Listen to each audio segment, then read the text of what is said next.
小美出生在一个幸福的家庭里边，父亲大卫对她百依百顺，母亲金姐也对她疼爱有加，每天晚上不仅会和她玩她最喜欢的捉迷藏，而且走之前还会故意留条门缝，因为这是女儿多年来的习惯。直到这天深夜的2点06分，大卫突然被惊醒，而且还发现妻子竟然不在床上。当他来到门口寻找时，却发现浴室的门开着，他以为是妻子在洗澡，可浴室的门一打开，只见整个池子都变成了血水，而妻子因为割腕自杀早已没了呼吸。此时的小美就站在身后，看着母亲就这样死去，这一刻她的眼里仿佛没有了灵魂。自此以后，她的性格大变，从开朗变成了孤僻，从一群人变成了一个人。为了能让女儿早日走出阴影，大卫带着她来到了一个乡下的小镇上。根据房东的描述，这里四周全是树林，而且附近的人也比较少，但不用担心安全问题，他身边的警长就是负责巡逻的。这个时候大卫又发现女儿不见了，等他过去一看，小美正死死地盯着面前的草丛。听到父亲的叫喊之后，他才乖乖地跟父亲回家。因为是搬来的第一天，大卫给了他一个记事本，想用写日记的方式让女儿更快地走出心理阴影。因为没有了母亲的陪伴，小美的玩偶就成了他唯一的伙伴，而大卫也和母亲一样，在他睡觉前总会留一条门缝。到了第二天，身为心理学家的大卫开始收拾起了自己的办公室，他每天都会记录小美的变化，从而让自己更好的去治疗小美。而这个时候，小美再一次走进了草丛，她本想抓一只蝴蝶玩一玩，可是刚走没一会儿，一个山洞却映入眼帘，看着蝴蝶飞了进去，小美手中的玩偶也在这一刻掉了。没过一会儿，大卫也发现她不见了，可他刚准备去寻找，小美却突然出现在身后。此时小美的脚下全是淤泥，这也说明她进入那个山洞了。两人这边刚准备出门，女邻居罗拉突然拜访，她说自己住在隔壁，这次来就是为了认识一下，因为远亲不如近邻嘛。没过一会儿，大卫带着女儿正在加油，这个时候一个女人和孩子吸引了大卫，为了能给女儿找个小伙伴，大卫就上前打了声招呼。女人说自己叫小花，她是这个孩子的保姆。这个时候那个孩子突然掉了下去，小美看到这一幕却诡异的笑了起来，但看到孩子并没有掉进水里，小美的表情再一次产生了变化。到了晚上，大卫突然发现小美最喜欢的玩偶不见了，而小美却说我不喜欢她了，还说自己有了一个新朋友。大卫本以为这个新朋友是旁边娃娃里边的，但小美却说新朋友不是娃娃，而是一个名叫查理的男人，而且还是在这里刚刚认识的。大卫认为小美是因为母亲的死才幻想出这个所谓的朋友，可他刚准备倒垃圾的时候，却发现小美最喜欢的娃娃在垃圾桶里边，而且娃娃已经被破坏的不堪入视。看到这一幕，大卫认为小美的病不仅没好，而且还加重了。到了第二天，大卫本想着带着女儿去钓鱼，可是刚买到鱼竿，他就发现自己的车子被贴了一个罚单，而小美看到这一幕则是表现得非常高兴，这也是她第一次微笑。随后两人来到了一个小河边，小美并没有用蚯蚓当诱饵，而是随手抓了一个虫子，然后残忍地挂在了钩子上。这一幕被大卫看在了眼里，他也再一次肯定女儿似乎更严重了。到了晚上，大卫本想着打开小美屋里的窗户，可不管他怎么用力，这个窗户都纹丝不动，看样子应该是年久失修造成的。到了深夜，大卫梦到了自己的妻子，在梦里他正和妻子参加一场聚会，随着一只手在脸上划过，大卫也惊醒了过来，而时间也刚好2点06分，和妻子去世那晚一模一样。他再一次来到门外，也同样看到了浴室的灯正在亮着。等他进去一看，却发现浴室的墙上面写着你任由他死去。而这个时候，小美突然出现在门口，嘴里边还说着那不是我做的，那是查理做的，因为墙上的笔记明显是小美的。大卫认为小美把母亲的死怪在了自己身上。这个时候，保姆小花带着孩子来到了家里，俩人是大卫邀请过来的，他想以此让小美走出心理阴影。看着家里来了新的小伙伴，小美敷衍的笑了笑。随后两个小孩在楼上玩，而大卫则是和小花在楼下。通过俩人的对话得知，小花也是刚刚离婚，现在还没有想好去哪里，目前只是在姐姐家里边暂住。看着大卫也失去了妻子，俩人就互相安慰了起来。而此时楼上的女孩玩得很开心，她把自己的玩偶分享给了小美，并且还一直尝试和小美沟通，但小美不仅没有给她说话，还把她的玩偶破坏的不成样子。女孩被吓得直接跑出了家门，小花也在这个时候走了出来，看样子俩人聊得还不错。等他们走后，大卫问小美喜不喜欢这个朋友，而小美却说我不要其他朋友。到了中午，大卫刚准备做饭的时候，他突然发现刀子好像被人动过一样。他再一次看向窗外，发现女儿正在和一个男的在一块，男人说自己就住在隔壁，而他就是那个女邻居的丈夫。因为刀子被动过的事情，大卫心里已经产生了提防，他急忙把小美带回家里，并且警告她以后不要再和陌生人说话。就在大卫准备要工作的时候，他突然听到女儿在笑，等他走上去一看，就看到小美在床上一直傻笑，而且小美还说查理刚刚才走，而且是从窗户离开的。看着窗户被打开，大卫认为肯定是进来坏人了，可他往外看了一会儿，却并没有看到任何人影。无奈之下，他只能再次关上窗户。等确定锁好以后，他还谨慎的往外看了2眼。随后大卫又问起了小美查理的事，他想认识一下这个所谓的查理，可小美却说查理并不喜欢你，更不想见你。看到小美这个样子，大卫再一次做起了笔记，内容就是失去母爱，小美似乎满腔愤怒，总是用查理代表自己，从而表达恨意。而这个时候，小美再一次和查理玩起了捉迷藏，在数完数之后，他就来到了门外开始寻找查理。可是刚找没一会儿，他突然在衣柜里边发现一个暗门，小美以为查理在里边，就打开门走了进去，只见里边全是灰尘，而且还有各种杂物。小美并没有害怕，而是继续寻找查理。这个时候身后突然传出一声响动，小美本以为是查理，可还没说完呢，灯却突然灭了。大卫也在这个时候听到了小美的尖叫声，他急忙拿着手电赶了下去。很快他发现了小美，而小美却说查理躲在角落里边，突然响声再一次传了过来，大卫顺着照了过去，但却发现什么都没有，而灯光也在同时恢复了。小美这个时候对着空气说了一句：“我可以去睡了吗？”听到这句话，大卫也感到了害怕。到了第二天，女邻居再一次拜访，她这一次是来帮丈夫解释的，因为他们俩最近失去了女儿。丈夫那天和小美玩并没有恶意，他只是看到了小美想起了自己的女儿。大卫听后也非常理解，就并没有多说。到了晚上，小花再一次来到了家里，而这一次是她自己一个人。看着她和父亲亲密的样子，小美穿起了母亲的衣服，想用这种方式来宣示主权，而且还在吃饭的时候对着小花说母亲是割腕自杀的。小花本想着和她拉近一些距离，于是就送了她几本书，但小美根本不领情，一边把书扔在地上，一边说着父亲喜欢小花，而且还说这是查理说的。大卫听后非常生气，便直接把小美赶回了房间。他本想利用小花让小美的病好一点，却没想到会变成这个样子。没过一会儿，小花离开了，而这一幕小美则是等了好久。到了深夜，大卫再一次被噩梦惊醒，而这次时间又是2点06，他再一次来到门外，浴室的灯也再一次亮了起来。等他进去一看，只见浴缸的墙上面写着你做的好事儿。看着浴缸里很脏的水，大卫本想把它给放了，可拉着拉着，一头死猫突然出现了，而这只猫正是自己养了很多年的。随后大卫找到了小美，而小美也再一次说是查理干的。虽然大卫不相信，但为了不让小美的病加重，他并没有多说，而是把死猫从浴缸里捞了出来，然后又随便找了个地方把猫给埋进了土里。而现在大卫还是认为查理是小美幻想出来的朋友，还认为小美是因为小花才杀死了猫咪，但小美却说这些都不是，查理只是不想让你开心而已。为了一探究竟，大卫就说自己想见一见查理。等他走进小美的屋里一看，却发现墙上画的就是小美口中的查理，而且小美还说母亲喜欢查理，还会经常和查理整一下子。这个时候大卫的学生黑妹驱车来到了家里，因为小美小时候和他感情非常好，俩人一见面就紧紧的抱在了一起，而黑妹这次来就是为了帮小美走出阴影。可俩人刚聊一会儿，小美就说查理经常提到你，她担心黑妹来干涉自己和小美的游戏，而查理和小美的游戏就是惹大卫生气。黑妹一听感觉小美病得很严重，她本想把小美带回去做心理评估，可大卫这个时候却拒绝了，他想让小美再住一段时间，如果没有改善再回去。无奈之下，黑妹只能离开了。到了晚上，大卫独自一人来到了小美房间，这一次他发现小美的玩偶全都不见了，而且记事本上并没有写事儿，上面画着一个女人拿着刀在浴缸里边。等大卫快速翻开的时候，才发现这个画就是一个女人自杀的场景，和妻子死的时候一模一样。这个时候小美突然出现了，而大卫则是装作什么都没看到。就在他准备要离开的时候，小美却说不用给我留缝了，把门关上就行了。而大卫听到这句话，瞬间感觉女儿的病又加重了。就在大卫准备要睡觉的时候，突然看到邻居家里有动静，随后他好奇的拿着望远镜看了过去，只见女邻居此时正在大发雷霆，而对面坐的则是她的丈夫。为了一探究竟，大卫就以做客的理由来到了邻居家里，只见家里边摆满了各种玩具，而且大卫还看到了他们的一张全家福。而女邻居也再也憋不住了，家里的玩偶只是思念女儿的一种方式，虽然女儿过世了，但也只有这样才能让自己心里好受一点。这个时候大卫用心理学想套出她和丈夫为什么吵架，可女邻居只是说了一句丈夫这几个星期比较难相处。随后不管大卫怎么问，她多一个字都不愿意说了。自此以后，女邻居的丈夫在大卫心里变成了一个坏人。没过一会儿，小花带着礼物来到了家里，而她这次来就是为了解决和小美的矛盾。小美并没有正面回应这个事儿，而是说自己正在和查理玩捉迷藏呢。小花以为这个查理是个人呢，于是她就开始帮小美来寻找查理。可她刚一打开柜子，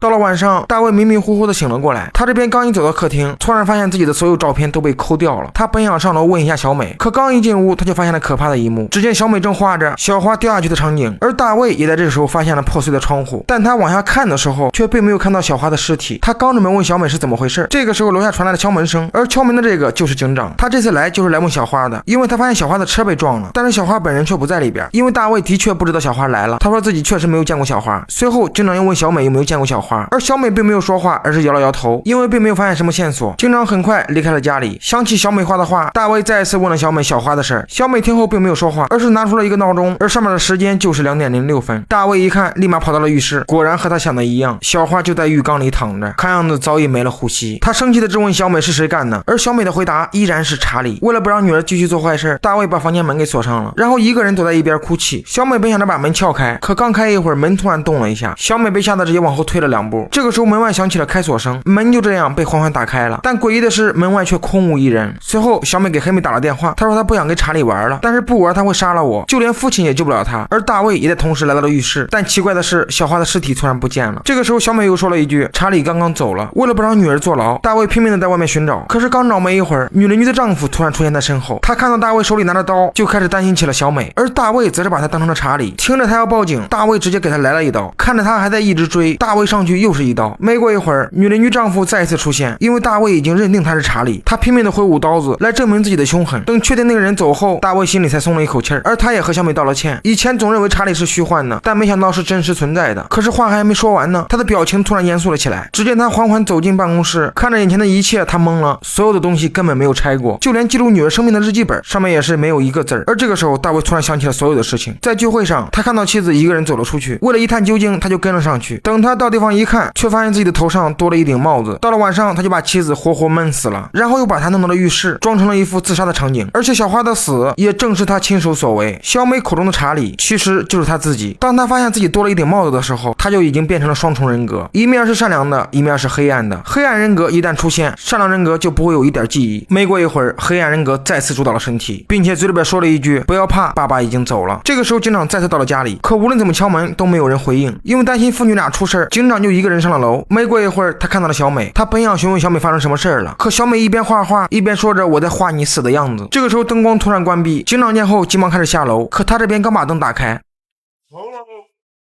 看着父亲把警长拖进了屋里，小美本想把门给锁了，可是她刚找到堵门的东西，回来才发现父亲就在门口坐着呢。随后父亲又和她玩起了捉迷藏，小美见后就急忙往楼上跑。也就在这个时候，黑妹也到了家里边，和警长一样，无论怎么喊都没有人回应。看着地上带血的铁锹，她的心里突然涌出一种不好的预感。很快她发现了衣柜后面的暗门，她刚准备下去看一看，大卫却突然出现了。此时的黑妹并没有意识到眼前的大卫已经变了一个人。随着大卫一巴掌下去，黑妹直接滚到了地下室里边，并且还发现了警长的尸体。这一幕给他吓得一激灵。而大卫这个时候拿着刀已经进入了小美的房间，他以为小美在柜子里边，便直接拿刀捅了过去。可失望的是，打开门里边并没有人。随后他又来到了浴室，一边唱着歌，一边拿着刀往里瞅。这个时候小美突然跑了出来，她急忙跑向自己的房间，然后拔出钥匙在里面反锁了。大卫很快也赶了过来，他先是用刀礼貌的敲了一下门，一看没人开门，就直接把刀换成了脚。很快门被打开了，但小美早已不在了，已经从窗户上跳了下去。小美这边刚跑一会儿，她突然发现自己到了山洞，而此时黑妹也到了小美的房间，手里边还拿着警长的那把枪。等她走向窗户一看，大卫的声音传了过来，看样子应该是寻找小美去了。没过一会儿，大卫到了山洞，而小美则是在石头后边躲着呢。看着父亲越来越近，小美一时间不知道该怎么办了。很快大卫到了石头后面，但这里只有一些破碎的娃娃，根本没有小美的身影。这个时候黑妹拿着枪赶了过来，大卫一看有枪就立马怂了，他开始说着一些好话，想让黑妹相信自己是好人。黑妹也因为这个疏忽，直接被大卫打掉了手枪。他本想起来反抗，但大卫根本不给他机会，开始死死的掐着他的脖子。这个时候小美突然叫了一声，大卫就这样被吸引了过去。看着小美就在眼前，他一边开灯一边关灯，然后一步一步的靠近小美。所谓是不作就不会死。只见上一秒还是小美，等他再一次开灯，小美变成了黑妹。这一次黑妹不再犹豫了，连续开了好几枪，直接让查理领了盒饭。自此以后，黑妹就把小美当成了自己的亲生女儿，而小美同样把她当做了母亲。但黑妹并不知道，小美也是一个双重人格。结局的画里边，她把自己的头画成了两个，和父亲一样，一个是黑暗，一个是善良。她的双重人格是从母亲死的那一天开始出现的。而前面咱们也说过，看到人家落水，她反而很高兴；看到父亲被罚了，她笑得比谁都开心。父亲和她加一块总共4个人格，真是想一想都后背发凉。这也是整部电影最吓人的地方，全片没有任何鬼怪，但却把恐怖氛围做到了极致。如果满分10分，我愿意给他9分。